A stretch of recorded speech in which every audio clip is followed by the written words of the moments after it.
예측했던 리스크는 현실화되면은 더 이상 악재로 반영이 안 되거든요.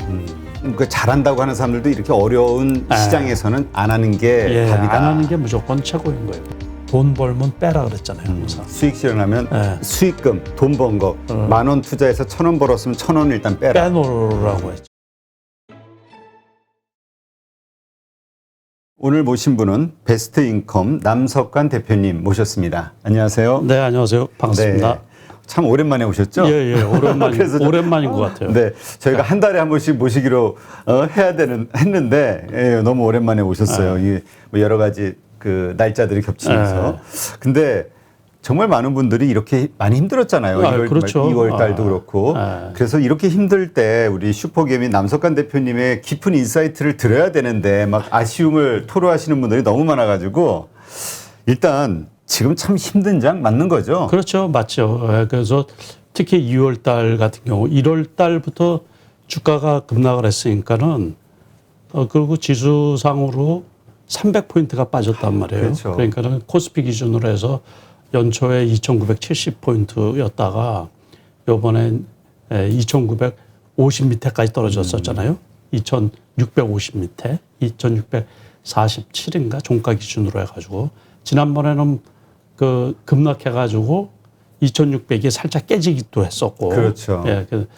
1월 하순께 그러다가 또 2,770포인트 때까지 대반등이 나왔다가 우크라이나 러시아가 침공하면서 순식간에 이제 밀렸는데 그래도 또 다행스럽게 오늘 종가 기준으로 해서는 2,700 아주 턱 밑까지 왔어요. 그래서 2,669포인트까지 그거로 이제 2월 마지막 날장을 마감을 했는데 아직은 ING죠. 진행이 되고 있는데 그래도 일단은 주식 시장에서 그 예상했던 리스크 있잖아요. 네. 예측했던 리스크는 현실화되면은 더 이상 그 악재로 반영이 안 되거든요. 그러니까 불확실성이 지속될 때 시장은 그거를 제일 그 어려워하고 두려워하는 편인데 요번에는 그 왜 3대 악재라고 있잖아요. 그러니까 첫 번째 그 인플레이션. 그 미국의 인플레이션으로 인해서 미국에서 금리 인상을 급격한 금리 인상을 하지 않나 그렇게 되는 게 이제 두 번째 리스크였었던 거고 세 번째는 그 러시아가 그 우크라이나를 침략할까 과연 침략을 할까 뭐 대부분 못할 거라고 생각했죠. 그렇죠. 네. 그러니까는 그 경제적으로 이제 자국 산업에 요번엔 그 미국에서 서방에서 그 금융 제재를 한 것처럼 강력한 그 금융 제재 이렇게 들어가면 결국에 러시아도 이제 피해를 볼 수가 있는데 그럼에도 불구하고서 이제 러시아 침공을 했단 말이에요. 그래서 그게 현실화되니까는 그 며칠 전에 그 2,500도 깨지지 않느냐. 그렇죠. 뭐 그런 얘기도 나왔는데 역시 미국에서 그냥 저가 매수세, 강력한 저가 매수세가 들어오면서 그날 그 다우 같은 경우는 장 초반에 한 800포인트 떨어졌었거든요. 그런데 나스닥이 강하게 반등을 하면서 오히려 플러스로 끝났죠. 나스닥도 시작할 때는 뭐 3%, 4% 이렇게 기억이 되는데 끝나고 보니까 거의 3% 상승이 돼 있어가지고 아침에 이거 뭐지? 이랬던 기억이 나요. 그러니까 거기도 이게 안 떨어져 있는 상태였으면 괜찮은데 나스닥 뭐 잘 아시다시피 1,600포인트까지 갔었잖아요. 그렇죠. 16,000포인트. 거기에서 제가 지난번부터 이렇게 계산을 해보니까는 금리 인상이나 인플레이션이나 이런 거 또 이라크 문제, 우크라이나 문제 이런 것들도 다 예측했던 거란 말이에요. 그런 상태에서는 한 고점 대비해서 한 20% 정도 떨어지면 되지 않나 이렇게 생각을 했던 거예요. 그러니까는 그게 아주 단순하게 생각해가지고 16,000에서 20이면 한 3,000포인트 빠지면 되잖아요. 그렇죠. 그래서 13,000포인트 정도면 웬만한 이제 그 떨어질 만큼 떨어졌다. 이게 주가가 아주 급락하는 경우는 어떤 경우냐 하면 경제가 그 아주 그 급락하는 경우 있잖아요. 경제가 그냥 이게 내리막으로 그렇죠. 예, 그럴 경우는 그 예측을 못하기 때문에 아주 그냥 그 폭락하는 경우가 있어요. 그러니까 우리가 가까운 예를 들어서 코로나 팬데믹일 때 그럴 때는 심지어 이제 고점 대비해서 한 30% 40%까지 이렇게 빠질 수가 있거든요. 그런데 지금은 그 금리 인상하는 경우도 정상화하겠다는 얘기 아니에요? 그렇죠. 그렇기 때문에 과도하게 한 20% 빠지면 최악으로 과도하지 않을까 그렇게 예측을 하고 있었거든요. 그랬더니만 결국에는 이제 한 20%그 빠진 다음에 이제 저가 매수가 들어온 거죠. 그러면서 장이 미국 장을 단순하게 보면 오늘도 물론 이제 미국 그 선물이 빠지고 있긴 있지만 그 이라크 저기 우크라이나 그 침공하기 전까지 회복이 된 거죠. 그냥. 그렇죠. 예. 그래서 일단은 이제 그래서 그 어려운 장이 지금 지나가는 과도기적인 그 과정이 아닌가 저는 그렇게 이제 보고 있고 제가 여기 오면서 날씨가 그 며칠 전만 해도 되게 추웠잖아요. 그렇죠. 근데 지금 다음 주 당장 꽃이 필 것 같이 아니, 오늘 좀 덥더라고요. 그렇게 따뜻하더라고요. 그래서 3월이 되면서 시장도 계절하고 맞춰가지고 조금 회복이 되지 않을까 그렇게 보고 있습니다. 네. 사실 참 지난번에 그 여러 차례 오셔서 네. 지금이 얼마나 힘든 장인지 그리고 이럴 때는 안 하는 게 차라리 쉬는 게 더 예, 낫다. 그게 한 2월까지는 뭐 예. 이제 그런 말씀 하신 걸로 기억이 되는데 예. 참 2월까지 어려워요. 근데 그렇게 생각하셨던 데는 예. 일단 3월 달 연준의 금리 인상 그 FOMC 이후에 스탠스에 따라서 시장이 결정될 거라고 생각하셨기 때문이에요. 예, 그렇죠. 그 일단은 이 금리 인상을 이제 2000년 이후에도 여러 차례 이렇게 했거든요. 근데 그 금리 인상하는 시기에 보통 경기가 좋았기 때문에 그 금리 인상에 대한 그 악재를 다 극복을 하고서 올라가는 경우가 더 많아요. 그래서 첫 번째 요번에도 이 70년 만에 또는 뭐 40년 만에 인플레이션이라는 이런 말들이 있기 때문에 금리 인상을 얼마 전만 해도 전반기, 상반기에만 1%대 금리 인상을 해야지 되고 그리고 올해 전체로는 6차례 내지 7차례 0.25%포인트 식으로 해가지고 꾸준히 금리를 올려야지 되지 않느냐 이제 그런 말이 나왔는데 통계적으로 과거 데이터를 보면은 2차례 금리 인상한 다음에 있죠. 그 다음에는 이 금리 인상이 시장에 영향을 안 주는 거로 나와 있어요. 그래서 제가 보기에는 3월 16일 날 그때 금리 인상에 요번에 뭐 결국에는 그 우크라이나 전쟁 때문에 경기 성장이 둔화되지 않느냐 이제 그런 분석들도 나오고 있잖아요. 네, 그렇죠. 아무튼 그 금융 제재를 하고 그러다 보고 그리고 지금 에너지 값 같은 경우가 지속적으로 올라가고 막 이러다 보니까는 인플레이션은 지속될 것 같단 말이에요. 그런데 경기 둔화로 인해 가지고 급격하게 미국에서도 금리 인상을 하기가 쉽지 않지 않느냐. 그러니까는 이제 완화적인 시장을 가면서 아마 천천히 대응하지 않을까 이제 그런 게 또 있는 거죠.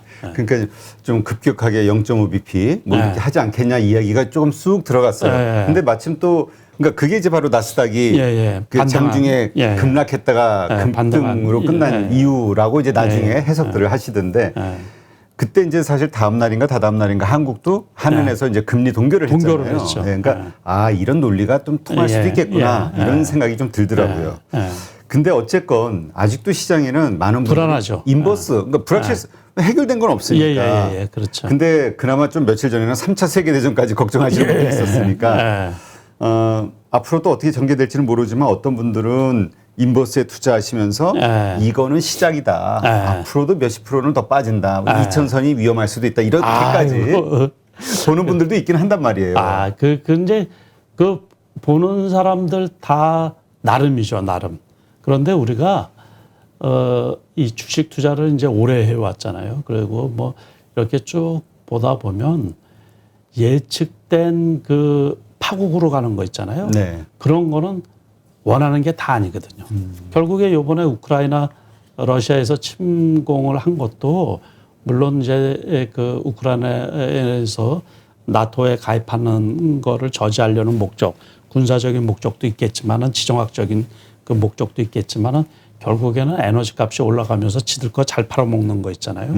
그런 것도 큰 몫을 경제적인 거를 따지지 않고서 그리고 또 그래서 같이 망하자는 식의 뭐 그래서 요번에도 대응하는 게 미국이나 서방에서나 결국에 군사적인 대응은 없잖아요. 일체. 그렇죠. 금융 외교적인 대응만 하고. 그래서 기다리는 원래 그 폭락은 없어요. 예기치 않은 폭락은 있는데 갑작스러운. 네, 그러니까는 우리가 그 리먼 사태 2008년도 금융위기 같은 경우도 예상을 못했던 거죠. 물론 예견은 했긴 했지만은 결국에 리먼이 이제 파산을 하게 됐지만은 그게 전대미문의 일이었거든요. 그러다 보니까는 그렇게 이제 급락을 했던 거였고 그때도 제가 그 당시도 제가 얘기했었던 거예요. 저는 2년이면 다 회복된다 그랬어요. 그러니까 세계적인 그 대응이 그거 같은 경우도 그 전에 미국에서 블랙먼데이 있잖아요. 네. 그거를 제가 연구를 해봤더니 그거가 2년 만에 회복돼 가지고 더 올라갔더라고요. 그래서 이제 세상이 더 그 정보가 더 교환되고 대응 방법을 이제 글로벌화해서 같이 대응을 하다 보니까는 더 빨리 벗어날 수 있지 않을까. 그래서 실질적으로 2년도 안 돼 가지고 우리 주가는 2천을 다시 회복을 했던 거죠. 네. 그것처럼 그래서 요번에도 일각에서 이제 2,500포인트 이하로 이제 떨어지지 않느냐. 그러다 보면은 제 견해지만은 저 같은 경우는 왕창 사야죠. 2,600. 그러면 지금 2,600도 안 갈 거. 지금 시점 같은 경우 지금 2,699 그러니까 한 2,700 정도라고 보고 2,700짜리에서는 아직은 매수할 기회는 아니라고 보시나요? 아니요. 그래도 웬만큼 해도 돼요. 그래서 저도 일견 조금씩 제가 지난해 9월 달부터 말씀을 드렸던 거잖아요. 앞으로 6개월 동안은 자신 없는 분들은 아예 주식을 하지 말라고. 그래서 6개월이 이제 만료가 된 거예요. 그래서 2월 달까지 하지 말라고 구체적으로 그런 말씀을 드린 사람도 이 유튜브나 이런 데서 강의하는 사람 치고서 날짜까지 딱 그 기간을 딱 설정해서 말씀드린 분은 저밖에 없는 거로 알고 있고 저도 되게 부담스럽잖아요 이게. 그렇죠. 그게 이제 투자하는 데 있어서 그 어떤 표라 그럴까? 그런데 그 시장이 제가 보기에는 이제 요번에 2,600 빠졌던 것도 시장 상황을 볼 줄 알아야 돼요. 그때는 왜 그랬냐면 사람들이 너무 이제 이 공포에 질려가지고 그러다 보니까는 이제 무차별 매도 언더슈팅이 발생을 한 거죠. 근데 정신 차리고 나다 보니까는 지금 코로나가 끝나간단 말이에요. 그렇죠. 어쨌든 우리나라 같은 경우는 16만, 뭐 17만 이렇게 이제 매일같이 확진자가 발생을 하고 있는데 미국을 비롯해서 유럽 쪽 같은 경우는 마스크도 의무화시키지 않았잖아요. 그러니까 오미크론이 미국 같은 경우에도 뭐 절반 이하로 확 떨어졌단 말이에요. 그러니까는 그러면서 이제 대면 사업 쪽, 그러니까 다시 말해서 포스트 코로나 이후에 경기 재개에 관련 주식들이 급등을 했다고요. 그러다 보니까는 떨어진 부분을 상쇄할 수가 있는 거예요. 그리고 요번에 1월 달 같은 경우에 상당히 많이 떨어졌던 게임주들 그렇죠. 같은 경우나 엔터주들 중에서도 일부 엔터주 이런 것들은 꽤 회복이 됐거든요. 그러니까는 다시 말해서 악재가 노출이 되잖아요. 그러면 이제 그게 시장에 반영이 됐단 말이에요. 네. 아직도 진행형인 경우가 있지만 웬만한 악재가 그 당시는 나오면서 이제 실적 둔화나 이런 것들이 나오면서 같이 맞물려 가지고 주가가 급락을 한 거예요. 2,600포인트도 일시적으로 깨졌는데 제가 보기에는 제가 제 견해지만은 제가 보기에는 2,600만 와도 저 같은 경우는 만약에 풀로 매수하겠다는 얘기예요. 아. 네, 그러니까는 그래서 지난번에 이제 2,650 밑에 있을 때 그날도 조금 사긴 샀는데 그러면서 뭐 요 근래 2,650선 그러니까 2,700 밑에서는 결국에는 매수하는 게 낫지 않느냐 이제 그렇게 보고 있거든요. 그러니까 이번에 이런 어려운 상황이 딱 생기니까 이 제가 댓글창 12시에 이제 라이브 방송을 하다 보니까 실시간으로 이제 댓글 올라오는 걸 보니까 이 성향이 비관적인 분은 엄청 그 뉴스의 공포에 빠져가지고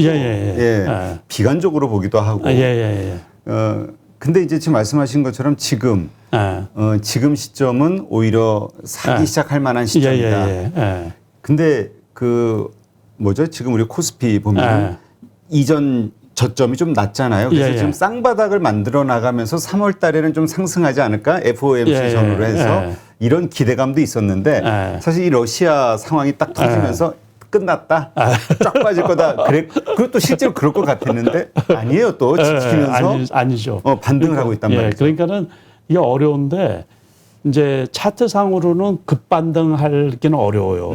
다시 말해서 이제 차트상으로 보면 그래서 우리가 기술적 지표를 이렇게 살펴보면 그 대반등이 일어나서 이렇게 뭐 치고 올라가고 하기는 시장 동력이 좀 낮고 그러니까는 2,600, 2,700에서 왔다 갔다 하면서 바닥 다지기로 해가지고 제가 보기에는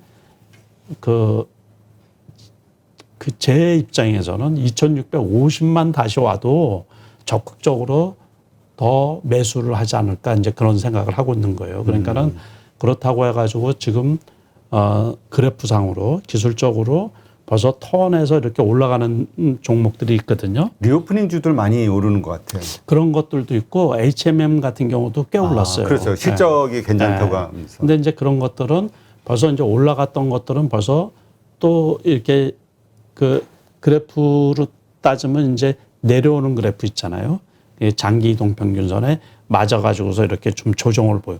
그러니까는 하락장에서 미리 선제적으로 올라갔던 거는 다시 또 하락을 어느 정도 하는 경우가 있고, 그러니까 HMM 같은 경우도 지금 32,000원까지 갔다가 28,000원까지 지금 떨어져 있는 거거든요. 그러면 그 고점 대비해서는 그 한 4,000원, 3,000원 이 정도 떨어졌으면 고점 대비해서는 꽤 떨어진 거죠. 그렇죠. 네, 그러니까 그런 식의 패턴이 나온다는 얘기예요. 전부 다. 그러니까 종목별로 이렇게 따져보면 그리고 그 아주 급락을 해가지고 투자자들한테 속을 많이 썩였던 그 크래프톤 같은 경우도 차트를 보면은 지금 뭐 치고 올라가기는 어렵지만은 바닥 다지기 하는 게 이렇게 보이거든요. NC 소프트 같은 경우는 아직은 바닥 다지기가 아직 안 보여요. 그러니까 저점이. 더 하락할 수 있겠네요. 그래도 하락은 제한적이지 않을까 싶은 거예요. 그러니까는 무조건 이렇게 하락하는 게 아니고 이게 이제 기술적으로 제가 나중에 기회가 되면 차트를 가지고서 좀 공부를 시키면서 이게 설명을 해드리겠는데 역배열 중에서도 아주 나쁜 형태가 있거든요. 그러다 보면 그 이제 5일선이 바로 밑에서 눌러서 이렇게 하는데 그거를 이제 뛰어넘어요. 이렇게 뛰어넘으면서 이렇게 바닥 다지는 게 이렇게 보이고 그러면서 그 시그널로 이렇게 이제 나타내 주는 게 있는데 코스피 지수 자체가 아직은 이렇게 이제 그 바닥 다지기 모양이 아직은 덜 나오는 편이거든요. 그러니까 그래도 제가 보기에는 여기선에서는 추가 하락을 그렇게 겁낼 필요가 없지 않나 이렇게 말씀을 드리고 싶은 거고 그 아까 말씀하신 것처럼 이렇게 해서 너무 한쪽으로 쏠림 있잖아요. 네. 그러니까 뭐 그 지난해 같은 경우 지난해 같은 경우도 웬만하신 분들이 아마 3,500, 뭐 3,600, 4,000을 얘기하시는 4,000까지 분들이 얘기하는 사람들도 있었죠. 제가 그래도 보수적으로 얘기해서 3,300이 꼭지이지 않느냐 그런 말씀을 드렸었는데 그 장이 좋을 때는 그냥 막 올라간다고 하시는 분들이나 또 장이 떨어질 것 같으면은 뭐 지구가 망할 것 같이 막 그렇게 하시는 분들이 실질적으로 수익 내기가 상당히 좀 어려워요. 그러니까 조금 더 냉정하고 이성적으로. 그래서 쭉 이렇게 하다가 보면 우리가 조심하는 건 좋죠. 조심하는 건 좋은데 일단은 시장에서 노출된 그 악재 이런 것들은 더 이상의 악재 역할을 하지를 못하거든요. 그러니까 그걸 역으로 말하면 그 노출된 호재 그것도 더 이상 호재 역할을 못하는 경우가 많이 있죠. 네, 그래서 조금 더 냉정하게 보면 제가 보기에는 지금쯤은 전체적으로 오늘 같은 경우도 이렇게 반등을 한 게 전 섹터를 다 보면은 너무 많이 떨어졌다는 거예요. 그렇죠. 그러다 보니까는 어떤 주도를 해서 어떤 섹터가 올라가는 게 아니고 너무 그 당시에 지금은 주식이 전체적으로는 많이 안 떨어지는데 지금도 만약에 어떤 그 개별 종목들이 악재가 나오면 떨어질 수가 있어요. 악재가 나오면. 근데 이제 대형주 같은 경우는 악재가 웬만한 것들이 다 노출이 된 거기 때문에 카카오 같은 경우만 해도 제가 지난번에 말씀을 드릴 때만 해도 이제 먹튀 논란하고 이런 여러 가지가 악재가 나왔잖아요. 그렇죠. 그래서 그게 다 나오다 보니까는 그 카카오 측에서 지금 이 대표 새로 해가지고 15만 원대까지는 이제 그 월급도 안 받겠다고 그 얘기를 한 거 아니에요. 그러다 그렇죠. 보니까는 최저임금제만 받겠다. 네, 그래서 이제 주주 친화적인 그 욕을 많이 먹다 보니까 좀 정신을 차린 거예요. 그래서 자사주를 매입해가지고 소각을 시키겠다고 한 거죠. 그래서 2년 내에 15만 원까지는 최대한 만들도록 애를 쓰겠다. 그러면서 벌써 주가가 이제 그 8만 원 후반대까지 있었는데 저 같은 경우도 8만 9천 원에 샀거든요. 네. 그래서 지금 9만 4천 원대 있죠. 그러니까는 9만 3천 원, 4천 원대 있는데 그것처럼 이렇게 지금 올라오는 종목들이 꽤 있어요. 근데 일단은 그 주식이라는 게 참 묘한 게 추세라는 게 있어요. 추세. 네, 그래서 지수 자체가 어떤 고점이라 그러면은 어떤 이유를 대설해도 떨어질 만큼 떨어져야지 그 다음에 또 이렇게 다시 이제 그 세상 이치하고 똑같은 거죠. 우리가 화무 11홍. 네, 그 화무 11홍도 좋은 말씀이고 달이 차면 기울듯이 달이 차면 기울듯이 또 기울었다가 다시 이렇게 올라가는 것처럼 어떤 그 파동이라고 해도 되고 주식에 이제 오버슈팅을 한 부분이 있다 보니까는 많이 떨어졌다가 지금은 이제 언더슈팅 구간이지 않나. 저희가 보기에 2,700 이하는 언더슈팅이라고 이렇게 보고 있고 그래도 급격하게 회복은 되지 않지만은 그래도 제가 보기에 한 10월 정도 되면 2,900 넘어서 3,000포인트 근처까지 갈 수 있지 않을까 이렇게 이제 하반기 말 정도까지. 네, 하반기 때 보면 네. 그래서 지난번에도 이제 얼마 전에도 뭐 언론하고 이제 인터뷰를 했는데 그러니까는 어려울 때 있잖아요. 그 회사를 믿고 회사가 실적이 꾸준히 괜찮았던 회사 같은 경우는 그 회사를 믿고서 그냥 사놓고 흔들릴 때 이렇게 안 쳐다보는 게 좋은 거예요. 한두 달. 근데 이게 참 이번에 많은 분들이 아마 경험하셨겠지만 처음에 각오를 그렇게 하고 샀는데 이게 10%, 20%, 30% 빠지면 이게 미치는 거죠. 그렇죠. 이게. 이제 그러니까는 살 때 잘 사야죠. 그 시장 전체를 보고 차트도 좀 보고 이렇게 보면서 시장을 이기는 종목은 그 시장이 안 좋으면 일단 아무리 좋은 주식도 떨어질 수밖에 없다. 그래서 그럴 때는 좀 피하는 게 그 시장이라는 게 지수에 맞춰서 키 맞추기를 하는 경우가 상당히 많아요. 삼성전자 같은 경우는 지난번에 모든 분들이 아시다시피 7만 원대에 장기 회복을 하면서 바닥 따지기를 했잖아요. 네. 그러면서 8만 원까지 올라왔던 거거든요. 한 1만 원 정도 올라왔는데 오늘 아침에 7만 1천 원까지 왔어요. 그러면 이제 오늘 같은 경우도 떨어졌던 이유가 이제 기아, 현대차나 뭐 이런 쪽이 러시아 금융 제재를 가하다 보니까는 되게 어렵지 않겠느냐 그래가지고 그렇죠. 장 초반에 떨어졌단 말이에요. 네. 그런데 종가로는 플러스 200원이 된 거죠. 삼성전자 같은 경우. 그러니까는 그 7만 원에서는 괜찮지 않느냐 이제 그런 거예요. 그러니까 바닥 확인을 지난번에도 7만 1,000원, 7만 1,100원까지 떨어졌다가 이렇게 이제 올라갔던 거거든요. 지난번에 코스피가 2,600 아침에 깨지던 날. 그날에 아침에 이제 7만 1,000원까지 갔는데 거기에서는 요번에도 최고로 악재가 나오더라도 7만 원은 지지하지 않느냐. 우리나라에서는 삼성전자가 차지하는 그 심리적인 부분이 상당히 강하기 때문에 그래서 어쨌든 반도체도 회복이 되고 그러면 지수 전체가 그 버팀목 역할을 해서 이렇게 좀 웬만큼 이제 회복될 수 있지 않나. 전체적으로는 그렇게 보고 있습니다. 네. 근데 이렇게 보시는 분들도 있어요. 뭐냐면 그냥 뭐 외국인들이 네. 이게 이제 세계 경제가 좀 불안하다 보면은 네. 우리 이제 유동성이 좋으니까 네. 신흥국에 대한 그 리스크 해칭을 네. 한국 주식을 그냥 그럴 삼성전자 수도 있죠. 팔아가지고 하는 거 아니냐 선물하고. 지난번에 코로나 팬데믹일 때 이제 그렇게 했던 거죠. 삼성전자하고 SK 하이닉스 가지고서 현금화 시켜놓은 거죠. 그러면서 무차별 팔았는데 오늘 같은 경우도 원래 이제 그 장 초반만 해도 외국인이 매도를 했던 거죠. 그러다가 그 후반에 순매수로 돌아선 거예요. 아니 장 동시 호가의 그 블록들인지 뭔지 하여튼 예. 확 늘어났더라고요. 어쨌든 우리가 그게 일순간일 수도 있고 그렇죠. 그러니까 네. 기관이나 금융투자 쪽에서는 매도가 그냥 지속이 됐던 거고. 그런데 금융이나 이제 기관도 그렇게 많은 양을 팔았다고 볼 수는 없거든요. 원체 돈들이 많으니까는 장만 분위면 괜찮다 그러면 뭐 5천억 1조씩 매수할 수 있는 여러 기관이? 그렇죠.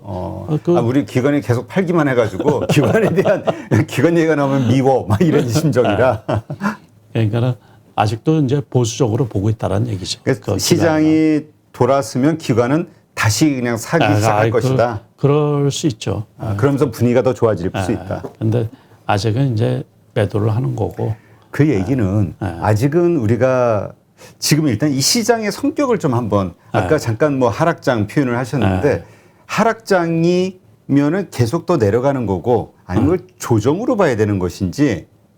이제 그래도 지수 자체가 고점 대비해서 600포인트 떨어졌으면 하락장이었던 거죠. 하락장이었다? 하락장 끄트머리라고 보시면 되지 않나 하락장 끄트머리다. 네. 근데 이 하락장이 다시 상승장으로 반전이 된다는 것은 뭔가 트리거가 있어야 되잖아요. 그렇죠. 그 트리거가 지금 아까 잠깐 말씀하신 그 연준의 FOMC 그 악재의 현실화 이거라고 봐야 되는 건가요? 그것도 보고 어쨌든 우리가 이제 그 코로나 팬데믹 때는 유동성 공급으로 인해 가지고서 주가가 올라간 거란 말이에요. 근데 그 전에를 한번 생각을 해봐야 돼요. 그 전에 2018년도 1월 달에 2,600포인트였어요. 코스피가. 그러고서 2019년도 8월 달에 2,000포인트까지 떨어졌던 거고. 그러니까 거기서도 600포인트 떨어졌죠. 그때는 이제 경기 둔화에 대한 것 때문에 떨어진 거거든요. 그러다가 이제 현실화된 거죠. 이제 그 다음에 2,200포인트 갔다가 코로나 팬데믹일 때 재작년에 그 1,500포인트까지 이제 급락을 했던 거고 거기에서는 이제 너무 많이 떨어졌다는 얘기예요. 어쨌든 간에 언더슈팅이 나왔는데 그때는 다 아시다시피 세계적으로 공매도 세력들이 일부러 주가를 그 코로나 팬데믹을 이용해 가지고 공매도를 치면서 거기서 수익을 극대화시켰던 거죠. 네. 그래서 그쪽에서는 우리 돈으로 400조인가 그렇게 수익이 난 거로 나중에 나왔는데 엄청나네. 엄청난 거예요. 그러니까 뭐 천문학적인 돈이죠. 그러다 보니까는 이제 돈이 들어오면서 다시 말해서 기업 수준 이하로 많이 떨어졌다는 얘기예요.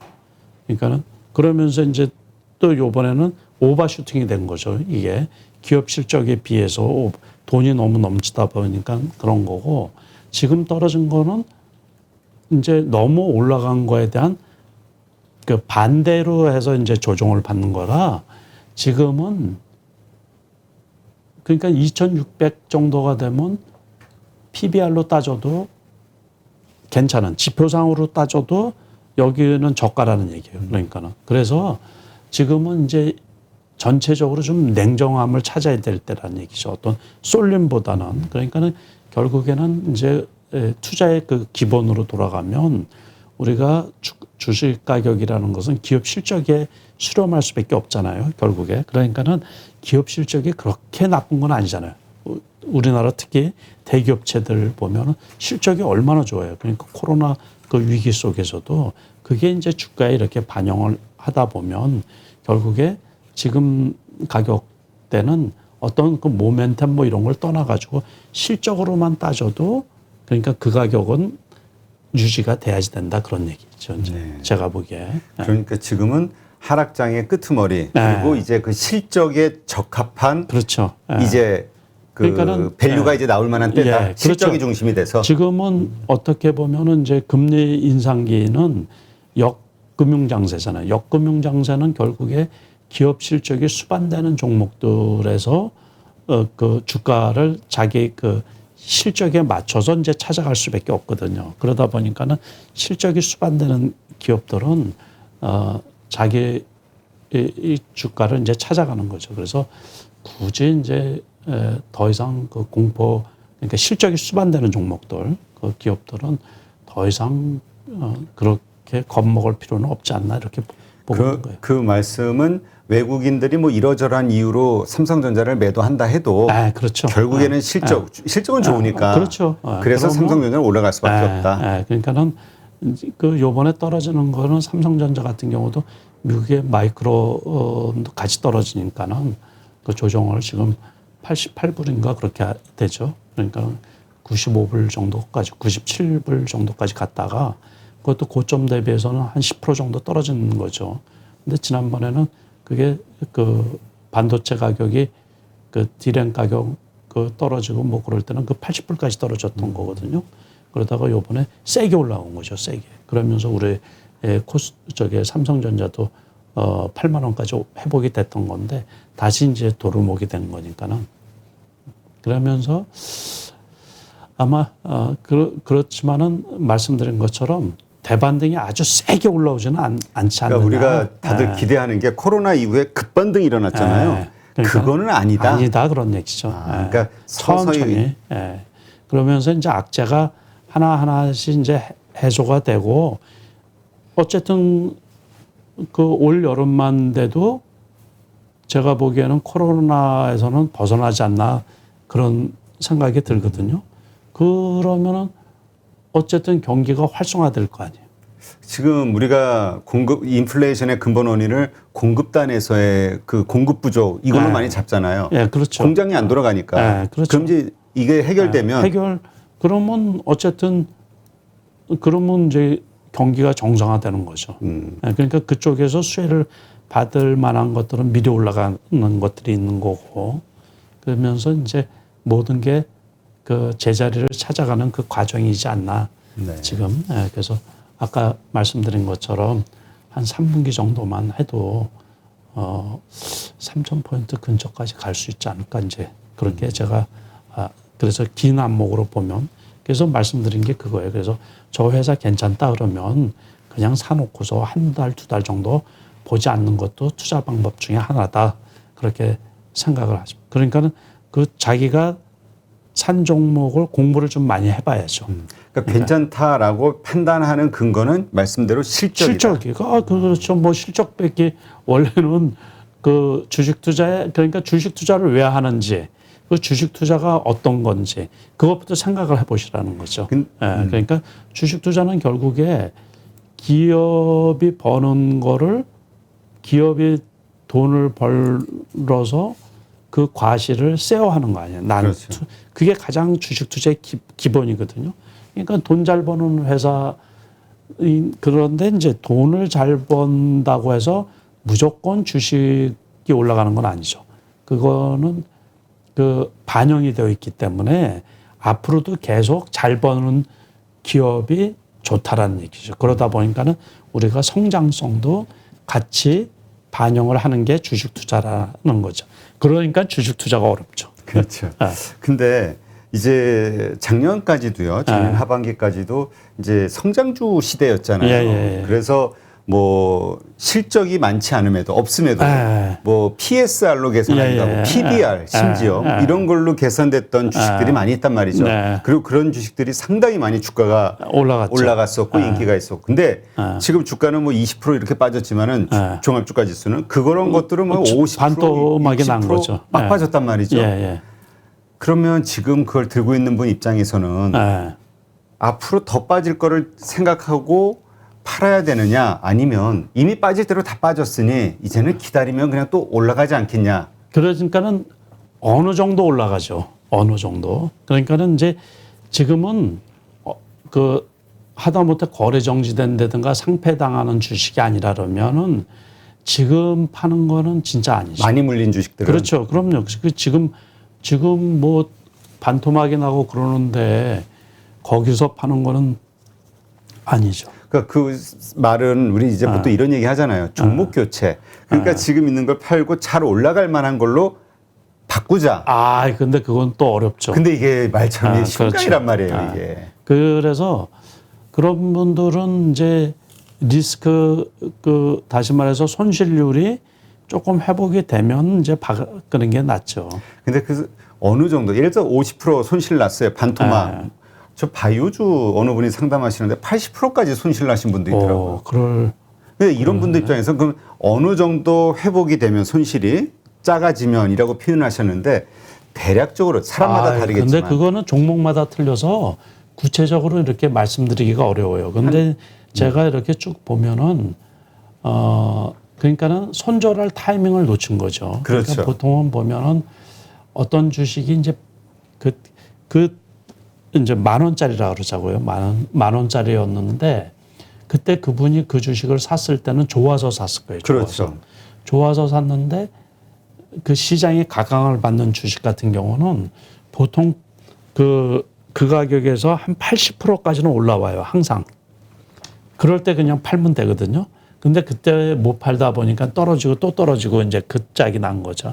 그러니까 LG화학 같은 경우도 100만 원이 넘었었잖아요. 그렇죠. 그러다가 그게 그 다음에 많이 이제 물적 분할하면서 70만 원까지 떨어졌다가 95만 원까지 올라왔어요. 그래서 그때 만약에 저 같은 경우 100만 원에 샀는데 물렸으면 무조건 판다 그랬거든요. 여러 채널에서 제가 그 말씀을 드렸어요. 그리고서는 또 떨어졌다가 80만 원까지도 회복이 되고 여러 차례 그랬어요. 여러 차례. 그러다가 지금은 이제 LG 에너지 솔루션이 나온 다음에 요번에 주가가 떨어지면서 지금 60만 원 밑으로까지 떨어져 있잖아요. 그러니까 모든 주식이 매도하는 때 그 타이밍이 있는 거예요. 타이밍. 그래서 그러니까는 처음에 아까워하면 안 되는데 그때 이제 손절을 못 하다 보니까는 그냥 흘러내려가지고 이제는 사람들 그분 지금 말씀하신 그분 같은 경우는 그게 소외된 주식이에요. 네. 다시 말해서 시장에서 50% 이상 떨어졌다는 거는. 네, 그러니까는 아무도 관심을 안 갖는 주식이 그렇게 되는 경우가 있어요. 그러니까 이제 본인 입장에서는 되게 답답한데 그런 거는 그 본인 문제죠. 그건 어떻게 상담을 해드릴 수도 없고 이게 일단 제일 고민스러운 게 뭐냐면 손실이 너무 큰 거 있잖아요. 그렇죠. 그런 경우는 말씀을 드릴 수가 없어요. 그거에 대한 책임을 제가 질 그렇죠. 문제가 아니기 때문에. 그러니까 이걸 이렇게 뭐 각자 생각해서 다시 판단해서 하는 건데 만약에 우리 남석관 대표님이 그런 어떤 입장에 있다. 그러니까 손절할 타임을 놓쳐서 다시 반등할 거라고 생각했는데 계속 더 빠져서 지금 뭐 LG화학처럼 그렇게 60만 원 밑으로까지 떨어졌다. 이런 경우에 어느 정도 다시 대반등이 일어났을 때는 손실액이 있다 하더라도 팔 것이냐 아니면 그냥 끝까지 들고 갈 것이냐. 끝까지 들고 가지는 않죠. 저는 전업 투자가기 때문에 그런 거는 해본 적이 없어가지고 그러니까는 무조건 아니다 싶으면 그냥 팔아버리는 거죠. 그러고서 지금이라도. 그러니까 반토막이 났다고 하더라도 아니다 싶으면 팔아야죠.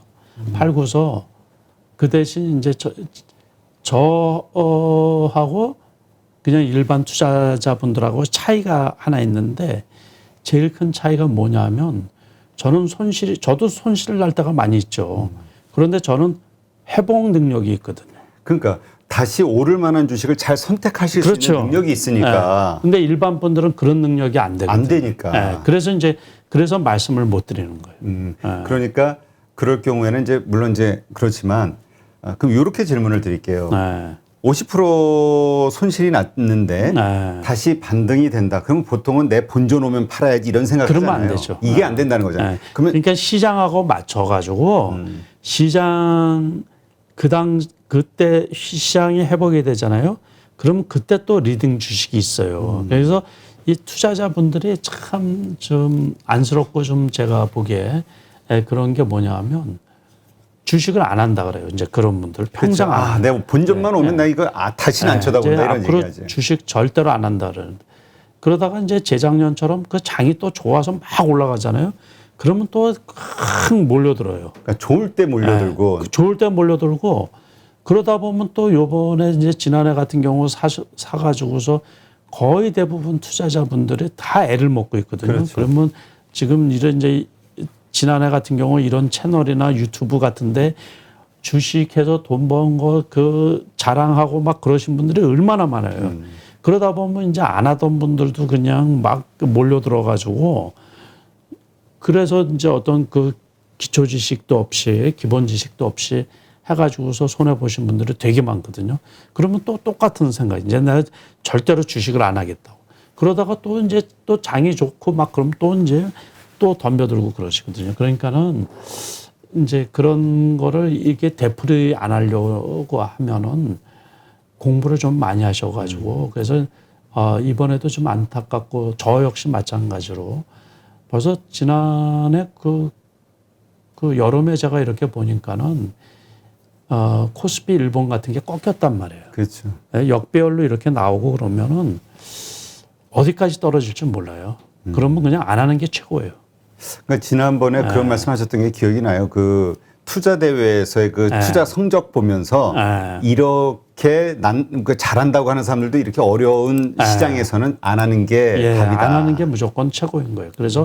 그래서 공부를 진짜 좀 많이 하시고 자기 재산이니까는 그렇죠. 그래서 피 같은 재산인데 아무튼 그 평상시에 공부를 많이 하시고 리스크가 요만큼이라도 있다 싶으면 안 하는 게 최고예요. 그래서 시장을 이기는 제가 실전 투자라는 제목으로 비대면일 그 대면일 때 코로나 이전에 강의를 수차례 많이 했었거든요. 그런데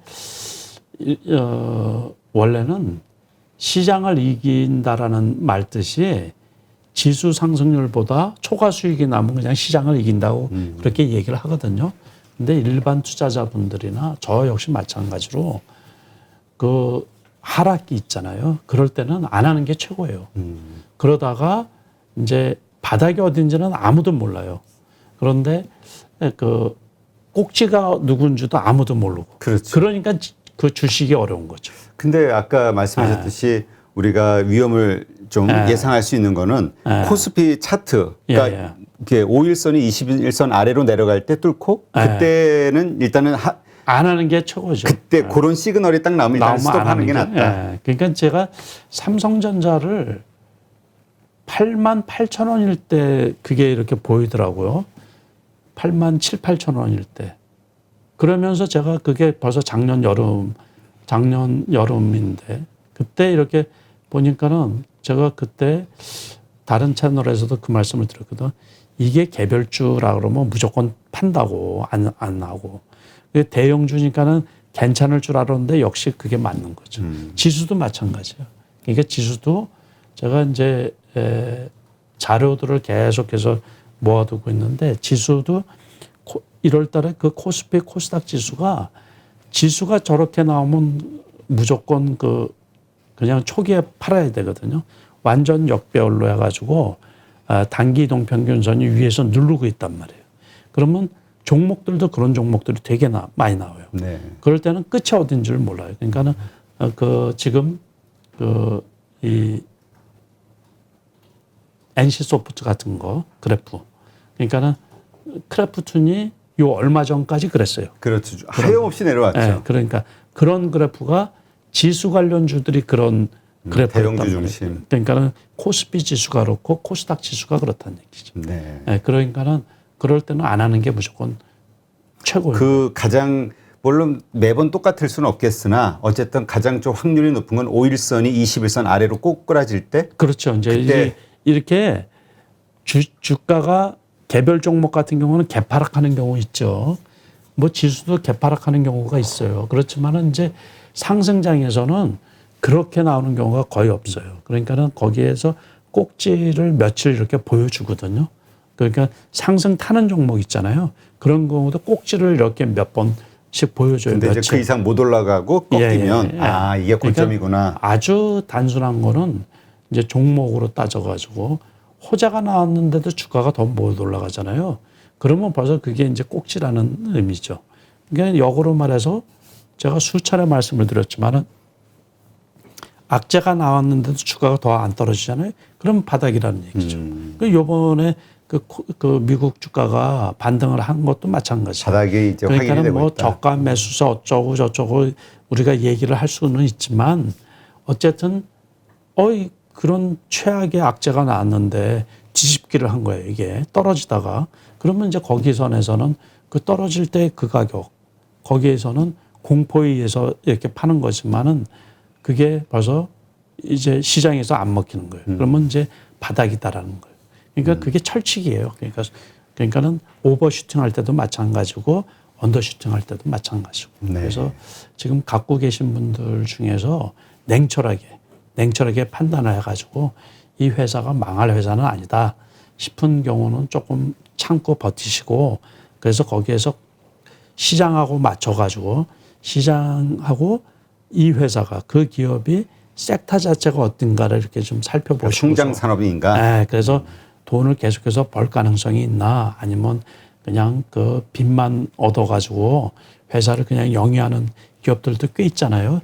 전환사채나 계속해서 유상증자나 계속해서 발행해가지고 투자 그런 회사 같은 경우는 가차 없이 이렇게 이제 매도를 해야 되는 거고 이 기업 실적이 건실하고 영업 활동을 잘해가지고 그런 경우는 반드시 주가가 회복이 되니까는 좀 참고 버텨야 된다 그런 얘기고. 그리고 만약에 그 좀 성장주 중에 잘못 산 게 있다고 하면은 내가 산 본전이 아니라 그렇죠. 적어도 50%면 뭐 적어도 20%가 됐던 그렇죠. 좁혀졌을 때 그때 이제 파는 게 낫죠. 그러니까 지금은 이렇게 팔 아주 때는 바닥 아니다. 단계에서 팔지는 말자. 그렇죠. 그럴 때는 그래서 이제 참 안타까운 게 몇 년 안 보다가 봤더니 뭐 80%까지 쪼그라들었다. 그런 분들 제가 여러 번 들었거든요. 그러면 안 되죠. 그러니까는 무조건 앞으로 주식을 하더라도 그 내가 잘못 샀다고 판단이 들면 10% 20% 빠졌을 때 무조건 매도하는 게 정답이다. 또 그렇게 말씀을 드리고 싶은 거예요. 어쨌든 주식 시장은 계속 되풀이가 되는 거고 이제 웬만한 분들이 투자를 앞으로도 계속해서 해야 되기 때문에 같은 실수가 되풀이돼서는 안 되는 거죠. 네, 알겠습니다. 그러면 지금 이 시점에서 이제 중요한 거는 어떤 주식을 살 것이냐. 그러니까 예를 들어서 이제까지 내가 물려 있는 주식이 있다. 그러니까 현금이 뭐 어떤 이유로 있으신 분들 혹은 새로 이제 좀 싸졌으니까 사볼까 이런 어떤 스마트한 투자자들 내가 현재 물려 있는 주식을 살 것이냐 아니면 낙폭과대주를 살 것이냐 아니면 뭔가 지금 강한 주식을 살 것이냐 이게 가장 헷갈릴 것 같아요. 이게 저 같은 경우는 저도 그렇죠. 저 같은 경우는 물려 있는 거는 일단은 제가 이제 투자 판단을 잘못한 거란 말이에요. 그렇죠. 매도를 잘못한 거고. 그래서 걷다가는 돈을 절대로 안 태우는 편이에요. 물타기 소위. 네, 그거는 안 하기 때문에 기본적으로 이제 그 당시에 지금 당시에 앞으로 괜찮을 것 같은 주식 그런 주식을 이렇게 이제 보통 사거든요. 그런데 그럴 때는 이제 차트를 좀 많이 활용을 하는 편이죠. 그래서 차트를 한번 이렇게 보여드리면 네. 지난번에 제가 요거 그 카카오인데 카카오 그래서 이렇게 이제 떨어질 때 있잖아요. 네. 이럴 때는 이제 역별이란 말이에요. 역별. 그렇죠. 그러니까 처음에 그랬던 거예요. 여기에서 골목 상권에 그 침해한다 그래가지고 정부에서 규제를 했을 때 이렇게 급락을 했던 거거든요. 근데 이때 급락할 때 보면 여기에서 완전 역배열이 나오잖아요. 그러면서 이렇게 이제 떨어졌다가 여기까지 대반등이 이렇게 왔는데 여기 장기 이동평균선에 걸리다 보니까는 이게 재차 떨어진단 말이에요. 이렇게 횡보하다가 그러고서는 여기에서는 이제 먹튀 얘기도 나오고 그러면서 이제 급락을 했던 거거든요. 그래서 제가 여기에서 이렇게 보니까는 위에서 그래프로 보면은 5일선에서 누르고 있잖아요. 네. 이게 제일 나쁜 그래프거든요. 아, 5일선 밑에 있는 게. 네. 그러면서 완전 역배열에다가 이렇게 흘러내린다고요. 이럴 때는 무조건 사는 게 아니거든요. 그러니까 바닥을 여기서 보면 이제 5일선에서 이거는 21선까지 이렇게 턴을 했죠. 네. 그러면서 제가 조금 샀거든요. 여기서 샀는데 이때가 이제 8만 원 후반대. 네. 물론 이제 저점은 8만 2천 원까지 초반대는 못 사고 확인을 하고서 이때 이제 지수도 이때가 2,600까지 밀렸을 때죠. 그러고서 회복이 되면서 지수가 2,770까지 회복이 되면서 이게 바닥 다지기에 들어간 거거든요. 그러니까 이런 주식. 그러면서 요번에는 요날 떨어졌는데 요때 그 발표를 한 게 자사주 매입을 해서 소각을 시켰다. 예, 그러면서 주가가 이렇게 견조하게 올라가는데 그렇다고 해가지고서 이게 금방 뭐 10만 원까지 가고 그러지는 않겠죠. 그러니까 요럴 때 그래프가 일단 매수하는 게 좋은 거고. 그러니까 그냥 우리가 단순히 많이 빠진 주식이 아니라 많이 빠진 상태에서 바닥을 다진 주식을 찾아라. 그러니까는 예를 들어서 NC소프트 같은 경우 보면 이런 거는 이렇게 아주 나쁜 게 방금 전에 보여드린 것처럼 5일선에서 위에서 누르고 있잖아요. 그렇죠. 그러니까 오늘 반등을 해서 조금 올라갔는데 아직도 이거를 뛰어넘지를 못한단 말이에요. 그러니까는 이것도 이렇게 바닥 다지기가 나와서 다시 말해서 21선이 같이 내려와 가지고 그러려고 그러면 이게 올라가야 돼요. 올라가서. 그렇죠. 그러니까 5일선을 뒤집어 가지고 내려오는 21선하고 그러니까 이거는 아직도 멀었다. 아직도 한참 더 시일이 필요하다. 제가 보기에는 이렇게 이제 보고 있는 거고 삼성전자를 이렇게 말씀을 드리면 삼성전자 같은 경우는 이렇게 보시면은 여기에서 지금 7만 원에서 다졌잖아요. 네. 그러니까 7만 원 선은 괜찮지 않을까 싶은 거예요. 제가 보기에. 그러니까 이것도 그래프는 되게 나쁘죠. 뭐 정신이 없죠. 지금. 그렇죠. 왜냐하면 계속 흘러내리고 있으니까. 그렇죠. 같은 상황이라도 전에 그 가격대를 지지해 준 기록이 있으니. 네. 그러니까는 여기에서는 괜찮지 않을까. 이제 시일에 걸리는 거죠. 여기에서는 지지다가 이렇게 해서 완전히 뚫고 올라갔었잖아요. 8만 원까지. 그러다가 여기서 떨어질 때 보면 완전히 역배열이죠. 이것도 5일선 타고선 내려와서 여기까지 급락을 하다가 이제 급반등을 해서 이렇게 했는데 아직까지도 이게 정리가 안 된 거예요. 그러니까 그렇지만은 이제 한 7만 원 선 오늘 시초가 7만 1천 원이었거든요. 이런 데서는 좀 괜찮지 않을까 이렇게 생각이 드는 거고 그 많이 고생을 하셨던 이제 크래프톤 같은 거 있잖아요. 아, 거기는 뭐 직원들도 전부 물렸다고 하니까. 그렇죠. 공모가 이런 게 이제 그거예요.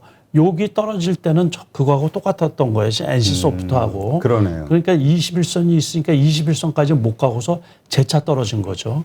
그런데 지금은 이제 이렇게 해서 21선을 이렇게 뛰어넘은 거 아니에요? 네. 그러면서 이제 턴을 하는데 그렇다고 해서 여기서 61선이 내려오고 있으니까는 이게 많이 못 가죠, 이게. 이제 그래서 이런 것들을 이렇게 잘 보시고서 기술적으로 바닥이 좀 확인되는 것들. 그래서 이런 것들도 욕심을 많이 부릴 건 아니죠. 만약에 여기 저점에서 사신 분들 같은 경우는. 그러니까 조금 올라가다가 또 여기서 이제 시장하고 맞닥뜨리겠죠. 시장하고. 그리고 다른 것들도 마찬가지예요. 이제 카카오 게임 같은 경우도 요즘 게임주들이 참 많이 흘러내렸죠. 많이 떨어졌죠. 실적에 맞춰서 급등을 했던 게 아니고 메타버스라든가 NFT 관련해가지고 급등을 했다가 실적이 수반되지 않으니까는 이제 많이 떨어졌던 건데 이런 것들도 여기에서 보면 바닥 다지기라고 이렇게 이제 7만 원을 기준으로 해서 그러니까는 괜찮지 않을까 이제 조심스럽게 접근을 해보는 것도 지금 73,500원인데 7만 원 밑에서는 괜찮지 않나 이제 이렇게 보는 거고 요즘에 조금 반등했던 게 저거죠. 하이브 같은 경우. 아, 하이브. 네. 하이브 같은 경우도 여기에서는 이제 완전 역배열이었는데 지금 단기 이런 거를 역배열 속의 정배열이라고 제가 한 10년 전부터 얘기했던 거거든요. 그러니까 이것도 이제 여기에서는 짧은 정배열이 나오는 거죠. 이렇게 턴을 하면서. 그러니까 여기 선에서는 괜찮은 거죠. 여기. 그 25만 원.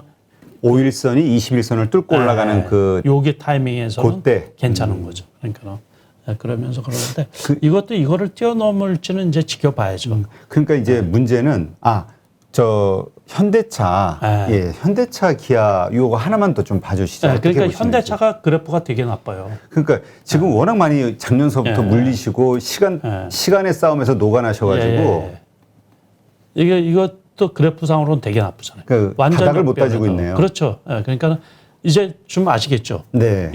이런 상태가 되게 나쁜 거거든요. 이게 되게 나쁘고 지금은 이제 다른 악재까지 겹쳐가지고서 더 나쁜데 러시아. 그래도 최저가죠. 최저가. 그러니까 이제 기업 실적을 믿어봐야죠. 네, 그래서 이런 것들도. 근데 기아는 어떻게 보세요? 왜냐하면 기아는 그래도 막 저점을 잘 지켜준다라는 생각을 많이 하거든요. 근데 비슷해요. 비슷한데 그래도 기아는 조금 낫죠. 그 기아가 오늘 7만 1,000원대까지 떨어졌다가 그러니까 이렇게 지금 사야 되는 주식과 그러니까 바닥을 다지고 살만한 주식과 그렇지 않은 주식 낙폭과대주로 이것도 역시 마찬가지예요. 그러니까 기아차하고 그래프가 비슷하거든요. 그래서 회복이 되려고 그러면 한참 걸리지 않느냐 이제. 그렇죠. 51선이 다시 21선을 치고 올라가려면 수렴하는 과정이 상당한 시간이 필요하지 않냐. 싸다고 이제 섣불리 사면 안 되고 그래서 좀 잘 보고서 이제 매수에 들어가야 돼서 아직까지는 시장이 그렇게 우호적이지는 않다 그래가지고 공격적으로 매수하고 그러지는 마시고 조심스럽게 좀 분할 매수. 그렇죠. 이제 조심스럽게 하시고 조금 수익이 나면 그냥 그러니까 만약에 샀어요.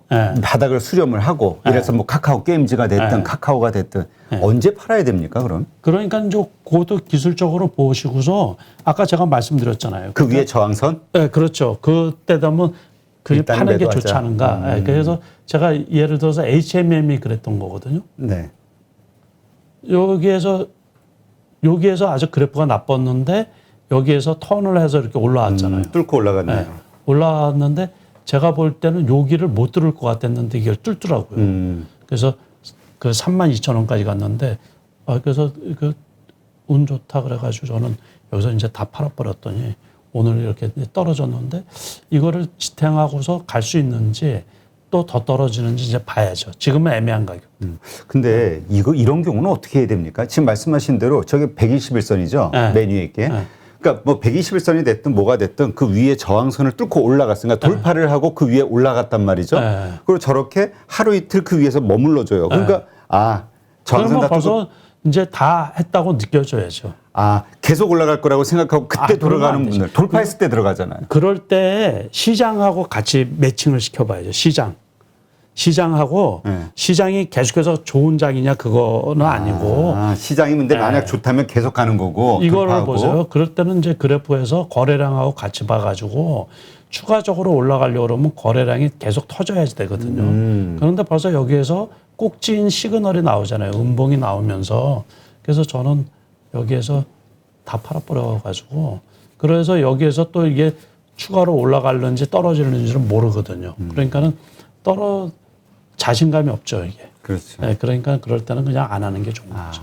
이제 더 오를 수도 있지만. 지금은 그래서 너무 길게 갖고 가고 많이 먹겠다는 생각보다는 조금 지켜보면서 짧게 하는 게 대형주도. 그 다음 저항선이 닿는 그 가격대에서는 일단 매도하자. 예. 그래서 조금만 먹자 그런 얘기예요. 네. 지금 시장에서는.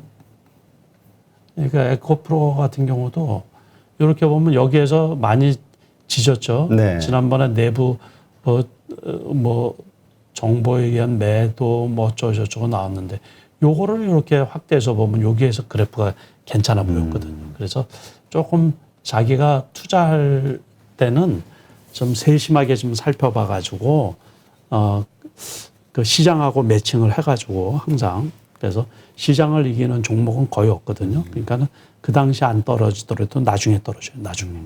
그러니까 이런 경우 있잖아요. 그 돌파를 그러니까 시장은 안 좋아요. 코스피가 됐든 코스닥이 됐든 지수는 하락하는데 막 강하게 상승하는 경우 그렇죠. 있잖아요. 그러니까 그거는 나중에 떨어진다고요. 나중에.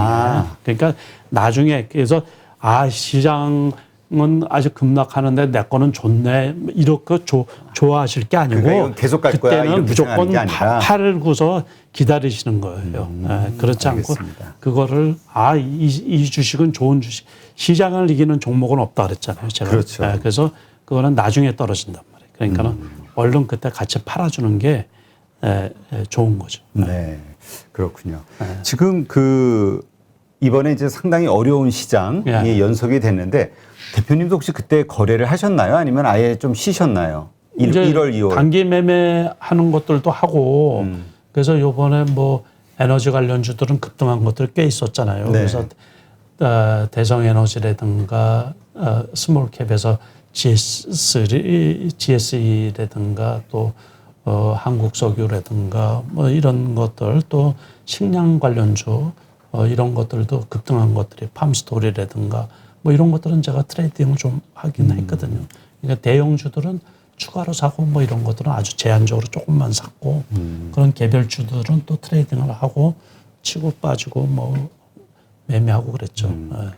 지금 이렇게 힘든 장에서 이렇게 말씀하신 대로 시장이 좀 힘든 것 같으니 좀 쉬자 이렇게 생각하신 분들이 있어요. 근데 그거 좋은 거죠. 아니 근데 처음에는 그런 생각을 했는데 하다 보니까 요 주식 요 섹터 괜찮은 것 같은데 요 주식 좋을 것 같은데 이런 어떤 개별적인 이슈들로 이게 가만히 못 있잖아요. 올라가는 또 주식들 올라오는 건 또 있으니까 항상 그래가지고 들어갔다가 사가지고 또 물리고 사물장세라고 하잖아요. 그러니까 그런 거는 단기 트레이딩의 목적을 잊어버리셔서 그렇지. 그러니까 그런 단기 트레이딩 본인도 분명히 인지하고 짧게 치고 짧게 수익 실현하고 나와야 되겠다 했는데 자꾸 물린단 말이에요. 그거는 그분이 실력이 안 되든가 안 해야지 되는 거를 해서 그런 거지. 그거는 자기 수준에 맞지 않는 거를 해서 그런 거죠. 그러니까 이런 자기 수준에 맞지. 자기 생각과는 다른 어떤 결과가 나왔다. 그러면 일단 나 자신의 문제점을 그렇죠. 찾아야 된다. 그건 본인의 문제점이지 그거는 시장이 잘못한 건 아니고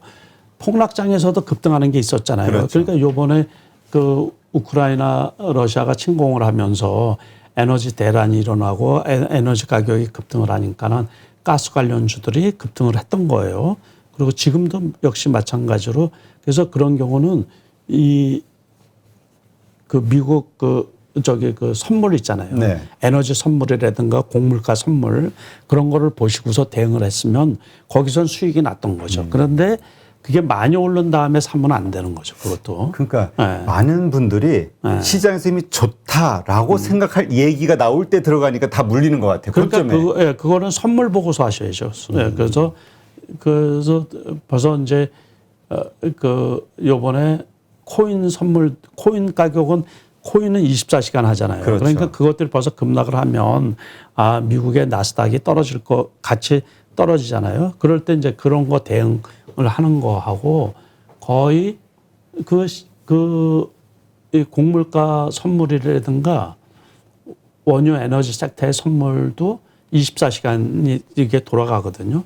그래서 그거 보고서 대응을 하면은 그러니까는 저 주식이 좋다, 저 섹터가 좋다라는 거는 단기 급등을 하잖아요. 그러니까 하루에도 변동성이 무진장 크거든요. 그러니까는 저점에 사가지고 고점에 판다든가 아니면은 내일을 예측하고서 이제 그런 주식은 샀다가 만약에 올라가고 그러면은 팔고 그래야지 그거를 대형주처럼 중장기 투자하는 개념으로 며칠 갖고 있다 그러면은 급락하기가 십상이죠. 그러니까 항상 이게 중장기 투자를 할 건지 단기 트레이딩을 할 건지를 명확히 구분을 해가지고 대응이 되시는 분들만 해야죠. 그거. 그러니까 본인이 실력이 안 되는데 아직은 그런 경험이 충분하지 않은데 들어갔다가 물리는 분들.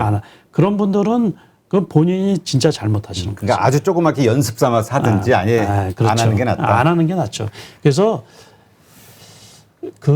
실질적으로 이제 저 같은 경우는 전업 투자가 20년이 넘잖아요. 그렇죠. 그래도 어려울 때가 되게 많아요. 그리고 제가 주식 투자한 지가 한 5년이 넘는데 제가 실전 투자 대회에서 그 수상을 한 것도 그 상당히 많은데 심지어 지난해에도 1등을 하고 그랬는데 그래도 단기 투자가 어려울 때가 되게 많은 거예요. 그렇죠. 그런데 이제 준비가 안 되고 그런 분들이 하기가 되게 어렵죠. 그래서 그렇죠. 그런 것들은 그냥 안 보고서 안 하는 게 더 나은 거예요. 그렇게 대응이 안 된다고 생각이 들면. 그래서 이게 이제 평상시 때도 제가 꼭 드리는 말씀이 장 좋을 때가 별로 없어요. 장 좋을 때가. 그러니까 편안하게 돈 벌 때가. 그러니까 2020년, 21년 초반, 중반까지의 이런 장은 없었던 장이다. 그거는 10년에 한 번 정도죠. 그러니까는 우리가 2008년도 미국 금융위기 때 코스피 지수가 900포인트까지 떨어졌잖아요. 그렇죠. 그러고서 그 다음에 회복 단계에 다 돈을 벌었었던 거예요. 거의 대부분 한 분들이 중장기 투자를 했으면. 그러니까 그때 이제 돈을 번 분들이 있고 이제 재작년에 그 코로나 팬데믹 때 1,500까지 떨어졌다가 3,000포인트 넘을 때 그때 이제 돈을 번 분들이 있고 최근에는. 그러고서 그런 장은 10년에 한 번씩 이렇게 이제 오는 거고. 근데 이제 그때 들어온 분들은 시장이 항상 이럴 것 같은 거죠. 그러니까 그건 아주 잘못. 그걸 누차 말씀을 드렸던 거예요. 누차. 그래서 오죽했으면 제가 그거 작년 8월, 9월 달부터 6개월 동안 주식하지 말라는 말씀을 드렸겠어요. 그러니까 그 사이에 단기 매매를 해서 그 사이에 돈 번 분이 계실 수도 있어요. 그러니까 요번에 이제 그 에너지 관련 주식하고 그 곡물 관련 주식 가지고 거기서 이제 그러고서 다른 주식을 안 했으면 거기서 이제 그래서 제가 원론으로 들어가면 돈 벌면 빼라 그랬잖아요. 항상. 수익 실현하면 네. 수익금, 돈 번 거, 10,000원 투자해서 1,000원 벌었으면 1,000원 일단 빼라. 빼놓으라고 했죠. 그러니까는 그거를 재작년에 이제 처음 저를 잘 모르시는 분들은 그거를 왜 빼냐고 복리 개념으로. 그치, 그것까지 더 투자하면 더 뿔 텐데. 그러니까 그것까지 투자해가지고 쪽박 나죠. 거의 대부분. 그 실력이 될 때는 시간도 무수히 많은 시간이 걸리고 한참 그 투자 경험하고 경력이 쌓아져야지만 복리 개념으로 돈이 불릴 수가 있거든요. 그러니까는 일단은 현금화 시켜서 자기 수익으로 만들어 놓고 그러니까 요번에도 이제 여기저기 전화 오고 제가 이렇게 보면은 수년 동안 해서 벌어둔 돈을 다 까먹은 거예요, 다. 이 펀드 매니저 그리고 예전에 돈 잘 벌었던 분들도 이번에 다 깨졌다고 그러니까 그러면 그 수년 동안 했던 게 다 헛수고가 되는 거죠. 그렇죠. 그러니까는 그거를 다 빼놓고서 그 돈만 가지고서 했다 그러면 그것만 손해를 보는 거죠. 그러니까는 항상 수익이 나면 빼놓으라는 게 그것 때문에 그런 거예요. 그러니까는 그래야지 이제 잃어도 제 아는 이 젊은 친구 중에 코인을 해서 지난해 돈을 꽤 큰 돈을 벌은 친구가 있거든요. 네. 그래서 제가 그 돈 다 빼놓으라 그랬어요. 그러고서 집 사라고, 아파트 사라고. 그래서 그거 샀어요. 실질적으로. 그래가지고 제가 축하한다고 화분을 하나 보내줬거든요. 그런 친구예요. 그러면 그 아파트는 지 아파트 아니에요. 그렇죠. 지가 남은 게 있으니까. 남은 게 있죠. 그러고서는 그 돈은 죽으나 사나 그 돈만 가지고 오라 하라. 그 돈만. 그러니까 그 말씀인 거죠. 그냥 내가 시장에 던지는 그 리스크 크기가 항상 일정해야 된다. 그렇죠. 그래야 자기가 감당할 수 있고 회복할 수 있어야 된다고. 그러고서 복리 개념은 그거는 실력이 진짜 월등히 낮고 좋아졌을 때. 그래야지 이제 돈을 빼도 얻다가 더 둘 수가 없을 정도가 되면 그래서 그때 제가 말씀드린 게 뭐예요? 계좌를 나누라는 얘기. 중장기 투자하는 계좌는 장이 나쁘면 절대로 하지를 말고 그냥 저 심지어 제가 지난해 대회 나가서 그 대회가 끝난 게 지난해 6월 달이거든요. 네. 그때부터 지금까지 계좌를 전혀 열어보지도 않은 그게 대회에서 한 계좌예요. 그리고 거기서 받은 상금만 제가 따로 빼내서 따로 나중에 쓰려고. 그때 수익 나고도 그냥 열어보지도 않고 그대로 놔두고 그대로 있다. 놔둔 거예요. 그러고서 이제 지금 이제 해보려고 해가지고 오늘 처음 열어봤어요. 플러스로 아직도 있던가요? 그거는 뭐 안 해놨으니까는 그냥 그 시장 빠지면서 같이 떨어졌을 것 같은데. 아니 주식을 전혀 안 했으니까. 현금화 해놓고 그렇죠. 아예 열어보지도 않았었다. 그렇죠.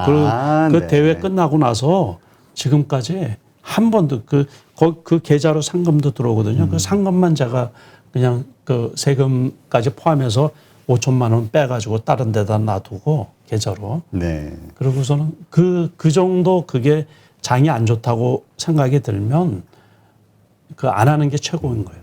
지금 3월 달서부터는 좀 나아지지 않겠냐. 그리고 이제 10월, 11월 이렇게 가면서 정말 3천선 다시 회복하고 이러지 않겠냐. 이렇게 예상을 하셨는데 그렇다면 어떤 전략으로 3월부터 주식 투자 지금 말씀하신 그대로 가야 되는 건가요? 아니면 좀 달라질 수 있는 건가요? 조금 이제 오를 수 있는 장이니까? 그래도 급격하게 오르기는 힘들다고 말씀을 조금씩? 드렸잖아요. 그러니까는 그 일부분은 이제 그런 종목이 이렇게 혹시 바닥을 다지는 종목. 그런 종목을 이제 돈을 갖고 계시고 스몰 캡 중에서도 좋은 종목들이 꽤 있어요. 그런 것들도 일부 사 갖고 계시는 게 좋은 거죠. 그 종목을 좀 세심하게 이렇게 살펴보면 요즘 장에서도 얼마 이하로 안 빠지는 종목들이 있어요. 그러니까 지금 장을 버티면. 그래서 지금 말씀드린 종목을 사라는 말씀이 아니에요. 예를 들어서 한 종목을 말씀을 드리면 지난번 12월 달 중순부터 1월 달까지 급등했던 섹터가 로봇 그렇죠. 로봇 관련주였었거든요. 그 중에서 로보라는 주식이 있어요. 그게 지난번에 저점이 많이 올라갔다가 그때도 10,000원 넘게 올라갔다가 급락을 하면서 지수가 급락할 때 6,500원까지 떨어졌어요. 그러다가 어제 상한가 쳐가지고 어제 고점이 1,700원인가 500원인가 그랬거든요. 그러니까 그런 것처럼 떨어질 때 있잖아요. 더 이상 제가 항상 그랬잖아요. 악재가 나와도 더 이상 안 떨어지는 종목들이 있다고. 그런 종목들, 그 좋은 종목들 스몰 캡 중에서도 꽤 있거든요. 여러 회사들 제가 말씀드리면 이게 혹시 올라가고 그럴까봐 왜곡될까봐 말씀을 못 드리는데 뭐 반도체 회사들 중에서도 작은 가격인데 그 싼데도 실적이 좋게 나오는 것들 그런 것들은 그 가격대에서 더 이상 안 밀려요. 그러니까 그런 것들은 이제 저점에 사뒀다가 회복이 되면 그래서 자꾸 움직이거든요. 그러니까는 요번에 보면 이제 지금이 이제 그 결산기 12월 결산법인들 감사 보고서 제출할 때잖아요. 그러니까는 잘 살펴보셔서 혹시 관리 종목이라든가 거래 정지될 사유가 없나 잘 살펴보시고 또는 시비 전환한 물량들이 나오는 그런 것들은 다 배제를 시키시고 전환 자체를 많이 발행한 기업들은 가급적이면 배제를 시키시고 건실한 기업들 중에서 그래서 늘 이렇게 살펴보시는 거예요. 그러면 더 이상 안 빠지는 종목들이 있어요. 그런 것들 이제 또 기술적인 매매도 같이 곁들이고 흥하해운 같은 경우만 해도 지난번에 상한가 그 2,500원대까지 밀렸다가 2,500원도 더 떨어졌던 거죠. 그러다가 그 상한가 한번 치고서 계속 횡보하다가 그래서 기술적인 것도 공부를 해야 되거든요. 2,900원에 며칠 계속해서 있다가 오늘도 3,600원까지 갔나? 그래요. 그래서 그런 것도 이제 스몰 캡이지만 그래프 공부들을 좀 해볼 필요가 있어요. 그래서 제가 한번 그것도 한번 덧붙여 드리면 그래서 어려운 장에서도 살펴보시면 꽤 괜찮은 종목들도 꽤 많이 있어요. 네. 그러니까는 다 아시다시피 이제 제주 맥주 같은 경우도 그것도 이제 경기 재개주 비슷하죠. 이런 거 많이 횡보하다가 여기서 폴대를 하나 그렸잖아요. 상한가 간 날인데 이날 이제 급 떠서 나왔다가 이제 보합권까지 이렇게 밀렸죠. 그 며칠 동안 이게 안 떨어지는 거예요. 여기에서. 그러면 이게 갭상승했다가 여기 5일선에 닿잖아요. 그러면서 그 다음날에 급등을 했던 거죠. 이게. 이날 한 20% 이상 올랐던 거예요. 주저앉았는데 이제 어제 같은 경우 왜 여기 이제 5일선 이렇게 이제 기술적으로 많이 사지는 않고 이게 달 때 이제 샀다가 오늘 제가 올라갔을 때 이제 팔았고 그랬거든요. 그러니까 이런 것들도 이렇게 살펴보시면 트레이딩 하시는 분들, 트레이딩 이런 분들 관점에서 그러니까 크게 기대하지 말고 조금씩 수익 실현하는 걸로 그런 종목들이 꽤 있어요. 그러니까는 이렇게 이제 스몰 캡 같은 경우도 회사 실적이 좋은데 이건 뭐 실적은 안 좋아도 그러니까 그런 것들을 이렇게 살펴보시면 할 만한 종목들이 꽤 있습니다. 네, 알겠습니다. 하여튼 바닥을 다진 주식 예. 이게 가장 핵심이라고 생각이 되네요. 악재가 다 노출된 기업들. 그러니까는 우리가 아직 실적 발표를 안 한 기업들 있잖아요. 그런 것이 나쁜 실적이 나오면 급락할 수가 있으니까는 실적이 오픈된 기업들 그런 것들을 살펴보시고서 요 어려운 장을 슬기롭게 좀 이겨내셨으면 좋겠습니다. 네, 알겠습니다. 예, 역시 슈퍼개미시죠. 현실 그 현장 투자자시기 때문에 해주시는 조언들이 너무나 이렇게 실용적이지 않나 이런 생각이 듭니다.